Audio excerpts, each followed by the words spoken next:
اور ایوب کہتے ہیں کہ میں جانتا ہوں میرا مخلصی دینے والا زندہ ہے. نجات نہیں، نجات دہندہ کے لیے وہ منتظر تھے. میں اور آپ جو ہے وہ جو بپتسمہ دینے والے خادم کے سبب سے جو بات ہوئی ہے، یوحنا کے سبب سے، کہ اے سانپ کے بچوں تمہیں کس نے جتا دیا کہ آنے والے غضب سے بھاگو. ہم نجات کے لیے نہیں، ہم نجات دہندہ کے لیے منتظر ہیں. اس کے لیے ہم جو ہے وہ ہماری پیاس بڑھتی چلی جاتی ہے، اور بڑھنی بھی چاہیے. بپتسمہ اس لیے نہ لیں کہ ہم راستکاروں کی منڈلی میں شامل ہو جائیں. بپتسمہ اس لیے نہ لیں کہ لوگ ہمیں نجات یافتہ جانیں. بپتسمہ اس لیے لیں کیونکہ آپ کو نجات دہندہ کے ساتھ رہنا ہے اور اپنی آنکھوں سے اسے دیکھنا ہے. مبارک ہے وہ جو پاک دل ہیں، وہ خدا کو دیکھ پائیں گے. مبارک حالی جو ہے وہ صرف نجات کی کوشش میں نہیں ہے، نجات دہندہ کو ڈھونڈنے کے لیے ہے. اور شمون نے جب 8 روز کے بعد یسوع مسیح کو پریزنٹ کیا گیا کہ وہ ہیکل میں جو ہے وہ ان کو مخصوص کیا جائے شریعت کے مطابق، تو وہاں پر ایک بزرگ تھے شمون. انہوں نے کیا کیا؟ مالک اپنے خادم کو سلامتی سے رخصت کر دے. کیوں؟ کیونکہ میری آنکھوں نے تیری نجات دیکھ لی ہے. میری آنکھوں نے اس نجات دہندہ کو دیکھ لیا ہے جو تو نے قوموں کے روبرو جو ہے وہ پریزنٹ کر دیا ہے، اسے دنیا کے سامنے تو لے کر آ گیا ہے. میری آنکھوں نے تیری نجات کو دیکھ لیا ہے. اب میں مزید زندہ رہنا نہیں چاہتا ہوں. جس کا میں منتظر تھا اس کو میں دیکھ چکا ہوں. میرے بہن اور بھائی، ہم آج جو ہے ہمارے بزرگوں نے جو ہے وہ جس کے انتظار میں آنکھیں گوالی، جو انتظار میں جو ہے وہ ان کی آنکھیں دھندلانے لگیں اور جو صرف ویژن ہی دیکھ پاتے تھے کہ خداوند تو آخر کار زمین پر کھڑا ہوگا.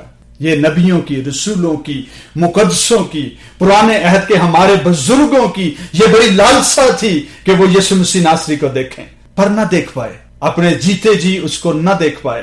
لیکن ان کی وہ خواہش اس روز پوری ہوئی. وہ جس نجات کے منتظر تھے، راہ دیکھ رہے تھے، وہ خود پاتال کے پھاٹکوں تک ان کے پیچھے گیا، ان پر ظاہر ہوا، ان سے باتیں کی، ان کو خوشخبری کی منادی سنائی، نجات کا مژدہ دیا، اور وہ نجات دہندہ سے لپٹ گئے تاکہ عالم بالا پر صعود کر جائیں. نجات کے لیے نہیں، نجات دہندہ کے لیے ہمیشہ کوشش کریں. اپنی نجات کو جو ہے وہ مضبوطی سے تھامے رہیں، نجات کی بنیاد کو مضبوطی سے تھامے رہیں. اور کلام مقدس میں لکھا ہے، رومیوں کے نام پالوس رسول کے خط میں، آئیے اس حوالے کو پڑھ کر ہم اس کا اختتام کریں گے. 10واں باب، رومنز چیپٹر 10، رومیوں کے نام پالوس رسول کے خط میں وہاں پر کیا لکھا ہے؟ راست بازی کے لیے ایمان دل سے لایا جاتا ہے. راست بازی کے لیے کیا کیا جاتا ہے؟ راست بازی اختیار کرنے کے لیے، راست بازی کے کام کرنے کے لیے آپ خدا کے کلام کو دل میں رکھتے ہیں تاکہ خدا کے خلاف گناہ نہ کریں، اور یوں راستکاری، راست بازی آپ کے بدن میں، آپ کے کاموں سے ظاہر ہو. پر اگلی بات جو لکھی ہے، اور نجات کے لیے اقرار منہ سے کیا جاتا ہے. یہ 11ویں آیت ہے. راست بازی کے لیے ایمان دل سے لایا جاتا ہے، پر نجات دہندہ کا اقرار خدا کے بیٹے یسوع مسیح ناصری کے خداوند اور بادشاہ اور صلیب پر مر جانے والا خداوند جو ہمارے لیے مر گیا، اس کا اقرار منہ سے کیا جاتا ہے کہ وہ یسوع ناصری خداوند ہے، جس کے بارے میں لکھا ہے کہ ہر ایک گھٹنا اس کے سامنے جھکے گا، خواہ آسمانیوں کا، خواہ زمینیوں کا، خواہ زمین کے نیچے کی کوئی مخلوق ہو، اور ہر ایک زبان اقرار کرے گی کہ یسوع ناصری ہی خداوند ہے. ہر زبان جب اس کا اقرار کرتی ہے تو نجات پاتی ہے. اور اگلی بات لکھی ہے، چنانچہ کتاب مقدس یہ کہتی ہے کہ جو کوئی اس پر ایمان لائے گا وہ شرمندہ نہ ہوگا، کیونکہ یہودیوں اور یونانیوں میں کچھ فرق نہیں، اس لیے کہ وہی سب کا خداوند ہے اور اپنے سب دعا کرنے والوں کے لیے فیاض ہے، کیونکہ جو کوئی خداوند کا نام لے گا نجات پائے گا. جو کوئی خداوند کا نام لے گا وہی نجات پائے گا. جو یسوع مسیح کا اقرار کرے گا وہ نجات میں چلے گا. جو نجات دہندہ کو تھامے رہے گا وہی نجات دہندہ کے ساتھ اگر مر جائے اور اس کے بعد زندہ بھی ہوگا.